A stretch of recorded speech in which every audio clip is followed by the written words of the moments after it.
So hello and welcome everybody to my 25-minute presentation for scuba diving. My audience members have all their handouts and they are excited to learn on the basics of scuba diving. I'm going to set the camera down real quick so you can see in a minute. So, cool. So what is scuba diving, everybody? So scuba diving stands for self-contained underwater breathing apparatus, which is one letter away from SCBA, which is what you guys are familiar with. Firefighters use SCBAs to go into burning buildings, and it allows them to breathe air, not oxygen, on a closed circuit system. So we could use it underwater, and we can also use it above the water in types of fires and things like that. Scuba, we can't do that. So scuba is only for underwater use, but it allows you to breathe normal air. There's also other systems such as nitrox that we'll get into that later, but it allows you to basically see a whole other environment underwater. So scuba diving is actually one of the fastest growing extreme sports in the world. We have millions of people that dive annually, and it's actually relatively safe as long as you're adequately trained and have the proper gear. So it's no more dangerous than driving. And as long as you, just like you go to the DMV and you take your test and you practice and you do that kind of thing, you get certified to scuba dive, and it's actually an extremely safe sport. So in order to become certified, you must go through an accredited agency such as a PADI or NAUI class. Those are accredited agencies that certify people. You're looking at, in order to get certified, approximately about $300. You can bring your own gear or you can rent them. Most places will allow you to rent their gear as well. You're going to have to go through about 3 or 4 days where you do knowledge development sessions. You're going to be learning about 8 hours each day, and that'll be in class. And then after that, you're going to go out in the pool and start working on dive techniques in the pool. So after 4 or 5 successful open water dives, that's when you'll officially be certified, and that certification lasts for life, actually. So it's actually an awesome cert to have. There's different levels of the certifications. The one I am certified in is open water. Unfortunately, you guys aren't going to be certified through this class. You guys would have to go through an accredited agency. So let's get into the gear portion. So what we need for gear in order to scuba dive is on this screen right here. So we're going to need a tank, which we have right here. And this is an aluminum 80 tank, and it has approximately 3,000 psi inside of it, and that is pounds per square inch. We're also going to need a wetsuit. For the demonstration I have today, we're not going to use the wetsuit, but for Fairbanks, you're looking at something such as a 7mm thick wetsuit. For the colder temperatures up here, you're going to need your radiator set. So on your radiator, this hooks up to your tank, and you're actually going to have this, and this will go on top of your tank, and you basically have the scuba unit that you breathe from. It also has on it our gauge. So our gauge right here tells you how much air you have inside your tank, and it also gives you the amount of pressure on you when you're underwater. Unfortunately, this one doesn't have a computer on it, but most dive setups have computers where you can see, and it'll let you know how fast you're ascending and if you should slow down or speed up. So, and then also we have our BCD, so our buoyancy compensation device. So this will go on your back. This hooks on the tank, and it goes on your back as such. And this will keep you afloat above water and also make you buoyant when you're underwater. So it has some things on it that need to be demonstrated real quick. When you are hooked up to your bottle and your cylinder is on, you can pressurize it with these buttons over here. So this button over here on top will allow you to pump it up, and then you'll be buoyant, and then you can sit on top of the water. If you want to descend and go underwater, you're going to hit this, and you're going to slowly sink. You're going to become less buoyant. You can also, if you need to, you can breathe into this.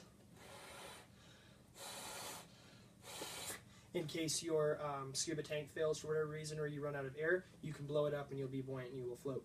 So it also has, on the sides, it has weights. These are meant to be pulled out in emergency. These are stacked with lead, and they can basically, if you are sinking or something, you run out of air, you need to get up quickly. In an emergency, you're going to pull these out, and it's going to send you to the surface very quick. You got to be careful doing that, though, because there is something called decompression sickness, which we'll get into later, and we'll talk about that. It's also a good idea to also have some stuff such as boots, gloves, snorkel, Mask obviously is really important. That all of that stuff right there is necessary in order to dive. If you can't swim underwater, you're not going to be having a fun time scuba diving. So you want to make sure that you have all the proper equipment prior to going out and diving, and you want to make sure that it's all checked and certified and within its range. These bottles, much like our firefighting SCBA bottles, have the similar hydrostatic tests. So we have, every 5 years, these will get sent in and hydrostatically tested and stamped.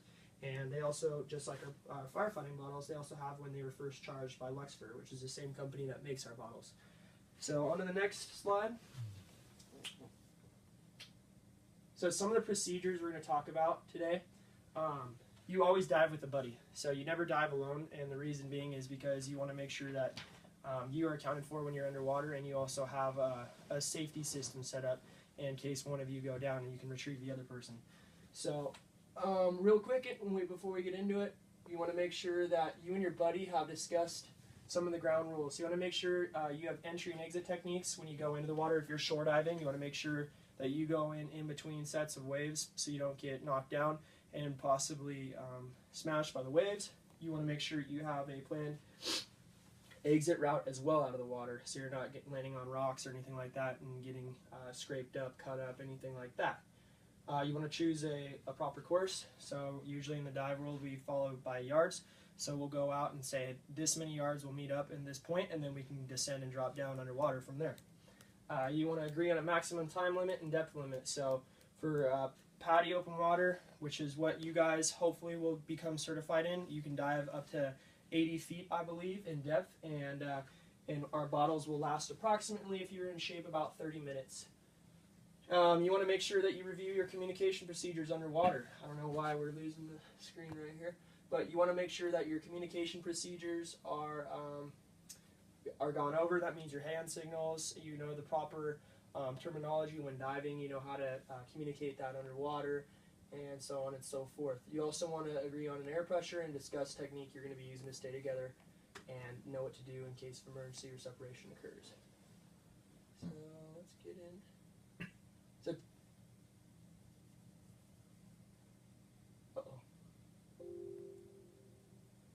So some tips and tricks that you should know before you go diving. So you want to make sure that you're always breathing continuously on scuba. You don't want to hold your breath or skip breathe underwater, because what that's going to do is it's actually going to suck down air quicker, and it can damage your lungs if you are holding your breath underwater and you need to come up quick. I'm losing signal. So we also want to make sure that when you are breathing on scuba, you're breathing slower and deeper than breathing air on land. That helps with conserving air. You want to clear your ears early and often. So what this means, for people who have never done it before, you can equalize with a mask on. What you do is you're going to plug your nose, and you're going to bear down and push air out your nose while having it plugged, and that's going to clear your ears and equalize, preventing too much pressure from building up and possibly causing damage to your eardrums. You also don't want to dive when you're sick. If you're congested and you're diving, you could possibly rupture your eardrums as well, as you aren't going to be able to equalize. When you descend, you want to equalize before you feel pain or discomfort. And if you cannot equalize, ascend slowly and try again, gently. If you still cannot equalize, you cannot dive. It's very important that you are able to equalize when diving, guys. So some more tips and tricks. Oxygen first in diving emergency. So if a diver has some kind of pressure-related injury, such as the bends, or which is decompression sickness, which means that you have an excess of nitrogen bubbles in your bloodstream, and that's from ascending too fast, and your body cannot compensate, and then therefore you get what we call the bends, and your body will literally bend into like basically a weird form just because of all the nitrogen bubbles in your blood. So you want to provide 100% oxygen until instructed to do so. Otherwise, you want to get them to a hyperbaric chamber so they can artificially get all that nitrogen out of their blood. You want to get help from your local emergency response and dam. Do not re-enter the water to attempt recompression.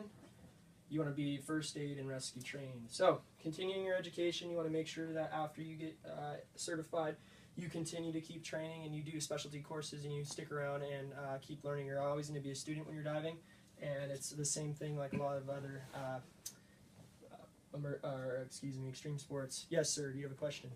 Yes. What does DAN stand for? So Dan is, I believe it's Divers something network. I can't remember the A and what it stands for, but what it is an insurance company that insures divers, and it allows you to you contract with them and get an insurance plan. So that way, if something does happen, you're not paying $250,000 in order to get a helicopter flight and then to a hyperbaric chamber. So you want to make sure that you do get insured before you scuba dive.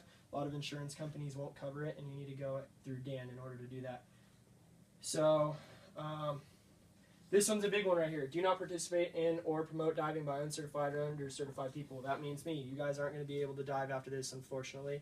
But so what you guys are going to do is you guys want to go, like I said, to a PADI or NAUI approved course and go through that avenue.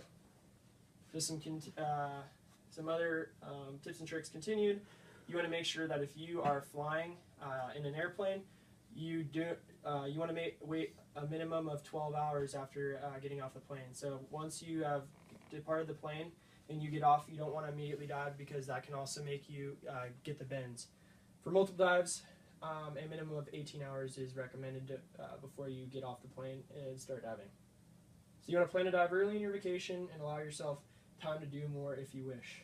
And also you want to make sure that you maintain your equipment that you're given, and by doing that, by maintaining your equipment, that ensures that you're diving safely and you're not going to be in any danger of having a catastrophic gear failure underwater, where your regulator bottle, something like that, fails. So after that, you also want to make sure you check your manufacturer's recommended maintenance schedule. So some of our dive commands. So as you can see on here, this is okay. This means that this is our universal sign when underwater. Your instructors will usually give you this sign, and you give it right back to them saying you're okay. The other command is stay here. That's stay put. Come here is just like this. Descending is going like this. Going up is with thumbs up. Go that way can go like this or that way. Watch me is simply just pointing at yourself. Level off, which means basically stop where you are underwater, is like this. Ears won't clear, point to your ears. If you're cold, hug yourself. Something's wrong, give it a little hand tilt. Get with your buddy, you put your two fingers together, hold hands. That means you're just going to grab your partner's hands, and you can just do that. Danger means just like this, and you're going to point towards the danger. If you see a shark or something that can snag you, you want to make sure you identify that, or a boat propeller or something of that nature. Low on air, you can do this, or you can point to your gauge and show that your partner that you are low on air. And if you're out of air, you want to either grab your throat or go like this, because you're going to need to share air real quick. So with buddy checks, we want to make sure we check the VC. How we're going to do that is we'll demonstrate real quick. You want to make sure that you have your buoyancy compensator and make sure that there's no rips, tears, anything like that. It's not faded and too worn out where you can't wear it and it's not going to work. You also want to make sure that it fits snugly on top of your bottle. So how you're going to put it on your bottle over here is you want to come up, over, and around it.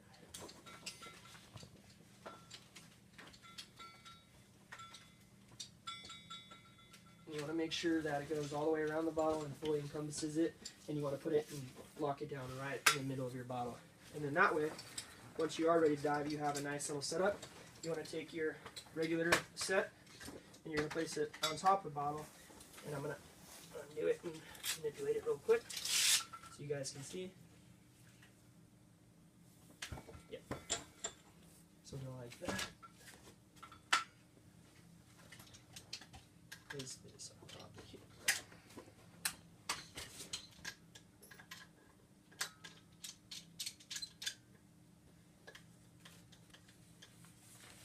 And then obviously once you do that, you can charge up your air. So now we're pressurized. Our bottle has air in it, 3,000 psi. Our regulators will work. And we want to make sure that both of them work in order, because this is our buddy breather, and that they're going to work in an emergency. So, and then you want to put this on. So once you have it all together, it's pretty heavy. You're going to put it on just like a backpack. How heavy? I'd say approximately 25 pounds roughly. So once you put it on, you want to ensure that you're all snapped in. your weights are good, everything's good, your regulator is on your right side, and when you are ready to use it, you're going to simply, for this one, and you're breathing regular air, not oxygen. This this yellow one right here is for a buddy, so if your buddy runs out of air, they can buddy breathe off of you, and they can just be fine. So Skeens, if you want to demonstrate.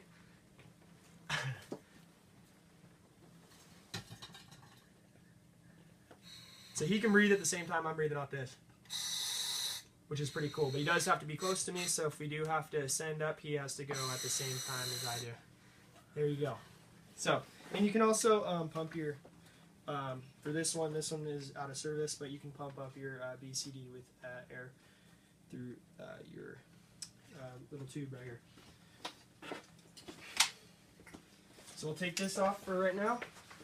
Does anybody have any questions on the BCD and we'll want to put it on? You want to make sure that after you're done diving in salt water, especially, you give it a good rinse down too, so you don't have salt accumulate and corrode the bottle, as well as all the hoses and different metal portions of it. So you want to make sure, as I said, check weights, check all your releases, check your air supply, and then give the final okay. You're going to go through a buddy check, just like you would before going to a fire. You're going to make sure that everyone's okay, and then you guys are going to go ahead and start diving.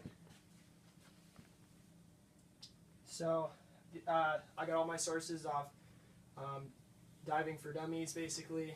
It's not an official site, but it is a good starter course for the dummy diver. And then also used another scuba magazine.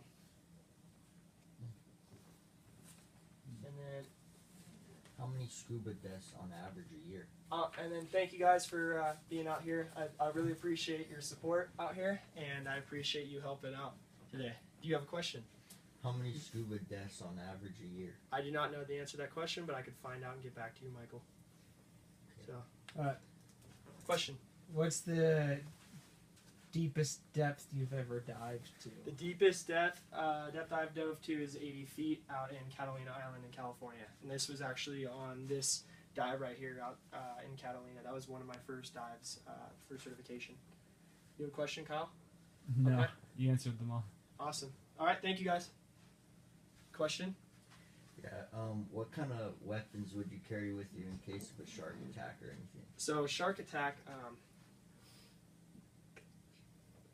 if you do get attacked by a shark, most of your BCDs will have a dive knife on it. I don't recommend fighting a shark, but if you need to, you definitely want to punch it in the nose as opposed to stabbing it, and try and get it off of you as soon as possible. But you do carry, most BCDs will have a knife equipped on it for using for cutting kelp or rope or fishing line, stuff like that. Yes, sir. Question? What's the neatest thing you've ever seen underwater? The neatest thing I've ever seen underwater is a hammerhead shark. Question? If you're sinking and you're running out of air, how fast does that thing inflate? So if you're sinking and you're running out of air and you cannot pump it up via the tank, what you're going to have to do is you're going to have to breathe in it via the oral inflation method, which I showed you guys earlier. And by doing that, it's about as fast as you can breathe into it. So when you're doing that, you're also you're going to have to take out your regulator and spit it out and then insert it back in. And then how we're going to do that when we do that underwater is, let's say we do lose our regulator, comes out, gets knocked out, don't panic. All you're going to do is you're going to keep expelling air, and you are going to find your regulator, pop back in your mouth, breathe out to purge it, or you can, and then simply purge all the water out of the regulator. Is that 25 minutes? No? Okay, I'll keep. I have another question, sir. Yeah. If you could dive any place in the world, what place would that be? So that's a good question there, Colin. If I could dive any place in the world, it would definitely have to be the big blue hole in Belize. So Belize is actually a really neat country that allows you to, you can essentially see pretty much the most beautiful diving scenery in the world. You got a huge hole that spans down, I want to say like 1,000 feet. It's fresh water. You dive in there, and it's just blue water that you can almost see the bottom of it. So you just dive right in there, and you can go with a guide, and they show you all sorts of cool stuff down there and show you all the marine life down there. Question. How slowly do you have to ascend when you're coming back up after you've been diving, so you don't get the bends? So the old rule was you never want to go faster than your bubbles are going up when you're breathing out of your regulator. That's changed now, and I believe you don't want to go anything faster than about 7 feet per second. You want to go really, really slow as you're coming up. Most of your regulators and whatnot are going to have a dive computer on it, which would normally go here. This one isn't equipped with it, and it'll tell you if you're ascending too fast or too slow. And then by doing that, it essentially gives you a warning that if you're going too fast, you're going to get the bends. And if you go too fast, you're going to feel it really quick too. You can immediately feel the effects of the bend as soon as you get up on the surface. If you ascended too quick. How deep can you dive? So, I think the record is like 1,000 feet someone's done an assisted dive with, but you're going to have to use extremely specialized equipment. After a certain depth of, I want to say, about 85 to 95 feet, you want to be on nitrox, which is a blend of nitrogen and oxygen in your air supply. And then what that does is it prevents basically nitrogen narcosis, which is essentially if you are descending and you're breathing regular air that was pressurized up on Earth, you are going to start to feel the effects of a nitrogen narcosis. What that is very similar to being intoxicated. So you actually will get down to about 100 feet and you're going to start feeling like you had 5 or 6 drinks at the bar prior to diving. And people will actually take out the regulators, get silly, see things that aren't there. And it's actually a really interesting effect. I've never felt it, but I've seen people experience it. And that's why you dive with nitrox if you're going over 100 feet. Heard it called Rapture of the Deep. Yeah. There's all sorts of names for it. So if you're diving that deep, would you have to wear any different kind of suit or anything else, or would you just change the type of air you're breathing? You'd go with a thicker wetsuit, so you're going to want anything from about a 5 millimeter to a 7 millimeter if you're going deeper. As you get deeper, you're going to pass something called the inversion layer, which is basically where the cold air and the cold water and the warm water sit in the ocean or in fresh water. And as you sink down, you get past that, you're going to start getting really, really cold real quick if you don't have the appropriate wetsuit size millimeter thickness. Usually for things like Catalina, Hawaii, stuff like that, you might not even need a wetsuit. You could probably get away with a pair of swim trunks and a shirt. And then as you start getting into warmer water, about in the 70s, you're going to want like a 5 millimeter to a 3 millimeter. In the 40s, temperature, you're going to want about a 7 millimeter. Anything below that, 40 to and below, you're going to want a dry suit. So that's pretty popular up here in Alaska too. Yes. After your 3 to 4 day scuba certification class, did you feel like a competent scuba diver? Yes, so you have quite a bit of training, and you definitely feel like you are ready to go dive. You're excited to go dive, and those classes definitely pay off. It's about, like I said, 4 days of 8-hour classes, but they prepare you for a lot. They teach you different dive tables. They teach you what to do during emergencies, basic dive techniques. They make sure that you're an adequate swimmer and you can swim 200 meters unassisted. And then they also make sure that and get you confident underwater and breathing air, because it is a different feeling. It's very different than breathing out of an SCBA on land. A lot of people get claustrophobic, but that's something that's easy to overcome as you become more used to diving. Anybody have any other questions? All right. I want to thank you guys once again for your time. If you guys do have other questions, you can see me after, and I'll be happy to answer them. Besides that, you guys are a great audience, and I hope that you guys will hopefully get certified in the near future. Thank you.